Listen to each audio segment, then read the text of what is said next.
The Universalist Church of America was a Christian Universalist religious denomination in the United States, known from 1866 as the Universalist General Convention. The name was changed to the Universalist Church of America in 1942. In 1961, it consolidated with the American Unitarian Association to form the Unitarian Universalist Association. The defining theology of Universalism is universal salvation. Universalists believe that the God of love would not create a person knowing that that person would be destined for eternal damnation.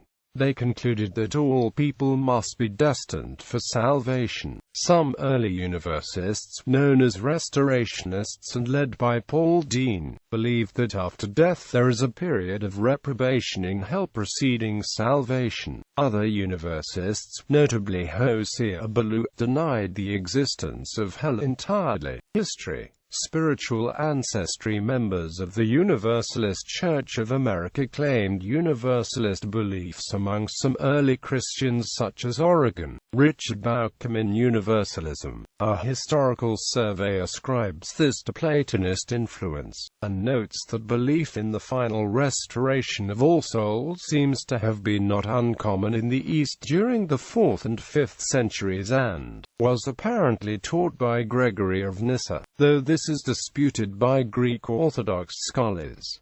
According to the Universalist historian Rev. George T. Knight, in the first 5 or 6 centuries of Christianity there were 6 known theological schools, of which 4 were Universalist. The first verifiable and undisputed believer in universal salvation is Gerard Winstanley, author of The Mystery of God Concerning the Whole Creation, Mankind. Early American Universalism developed from the influence of various Pietist and Anabaptist movements in Europe, including Quakers, Moravians, Methodists, Lutherans, Schwenkfelders, Schwarzenau Brethren, and others. Pietists emphasized individual piety and zeal and, following Zinzendorf, as a religion of the heart. Early followers were most often German in ancestry. The majority of the early American Universalists lived in the mid-Atlantic colonies, though Rhode Island also had a fair amount of followers. Adam Streeter, the first minister of Universalist congregations in Oxford and Milford, Massachusetts. Original societies of Universalism in New England came from a Baptist background, ordained in 1774. One of the most important early Universalist evangelists was the Dr. George de Benneville. Born in a Huguenot family exiled to England, he arrived in America in 1741. A physician and lay preacher, he spread Universalism among the German immigrants of Berks County, Pennsylvania, and later around Philadelphia and New Jersey. Benneville also commonly visited the Ephrata Cloister, a utopian community with Universalist beliefs. He arranged for the translation of a German book about Universalism, The Everlasting Gospel, by Georg Klein Nicolai of Friesdorf, Germany. Nearly 40 years later, Elhanan Winchester read the book and converted to Universalism. He was influential in the printing of the Sauer Bible of Christoph Sauer, the first German Bible printed in America, with passages supporting Winchester's belief in the universal availability of salvation.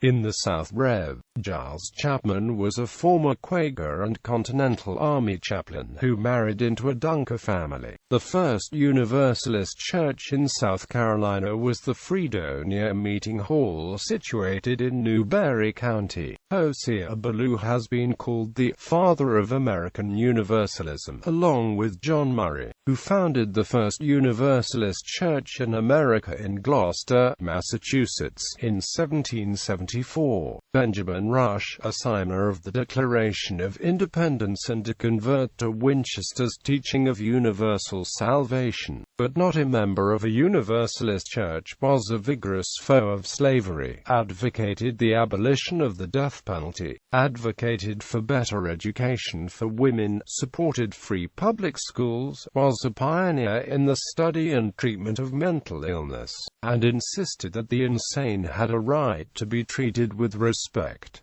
He published a pamphlet on the iniquity of the slave trade. As part of his abolitionism, he helped organize the Pennsylvania Society for Promoting the Abolition of Slavery and the Relief of Free Negroes Unlawfully Held in Bondage, the first anti-slavery society in America. He also served as its president. Rush believed, as did Winchester and most Universalists, in a state of punishment after death for the wicked. The first General Society was held in 1778.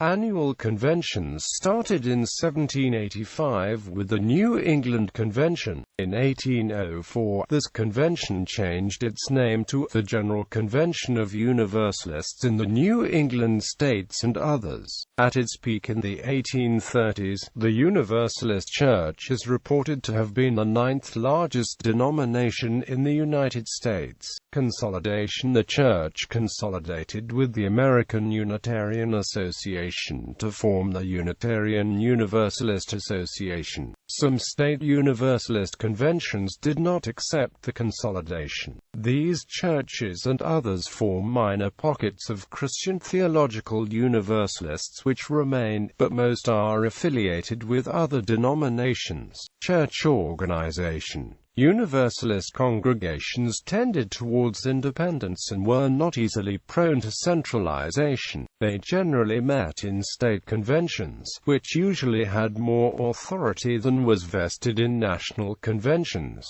The Church had 3 divinity schools: Theological School of St. Lawrence University, the Ryder Divinity School at Lombard College, and the Crane Theological School of Tufts University. The Philadelphia Convention was an independent national convention from 1790 to about 1810, notwithstanding its tendency toward independence. Universalist congregations supported the construction of the Universalist National Memorial Church in Washington, D.C., to serve as the official church of Universalism. In 1921, the Universalist General Convention approved funds for the building of the church, and services began in 1925. The present church, located at 1810 16th Street, Northwest Washington, D.C., was established in 1930, and its current congregation continues to follow Universalist principles.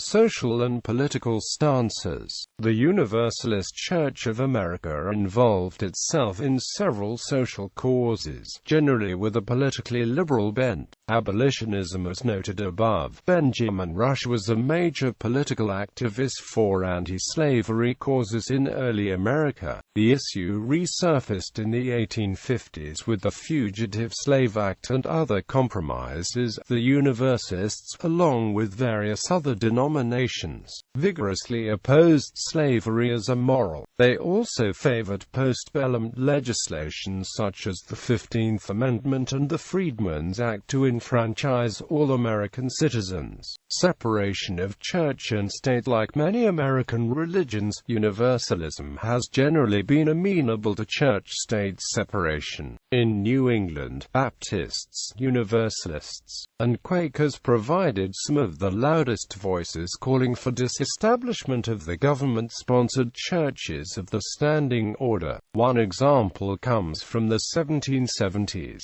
By Massachusetts state law, citizens were taxed to support the Congregational Church of the community where they lived. 61 people in Gloucester left the church to form the Independent Church of Christ, which stood for Universalism. They then refused to pay the taxes.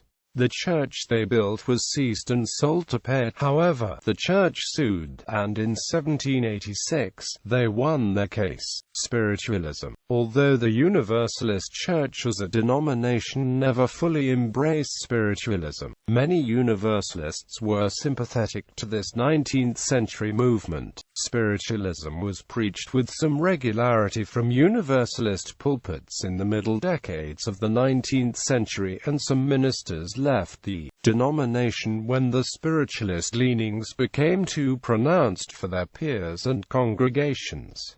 Ordination of Women. On June 25, 1863, Olympia Brown became one of the first women in the United States to receive ordination in a national denomination, Antoinette Brown having been the first when she was ordained by the Congregational Churches in 1853. By 1920, there were 88 Universalist women ministers, the largest group in the United States. Universalists. Hosea Ballou, theologian and evangelist. P.T. Barnum, entertainer. Clara Barton, founder of the American Red Cross. George de Benneville, influential early evangelist. Olympia Brown, the first woman in the United States to be ordained by a major denomination. Henry N. Cooden, chaplain of the U.S. House of Representatives for 25 years. John Albert Cousins, 6th President of Tufts College. Abner Neeland, theologian and the last man in the United States jailed for blasphemy. Alonzo Ames Minor, 2nd President of Tufts College. John Murray, evangelist. Judith Sargent Murray, essayist and poet, advocated women's rights. Thomas Potter, farmer, church builder. James Raleigh, Welsh preacher, hymn writer. Caleb Rich, evangelist. Benjamin Rush, statesman, founding father, and abolitionist. Clarence Skinner, theologian and dean of Crane School of Theology. Ted Sorensen, President John F. Kennedy's special counsel and advisor, speechwriter.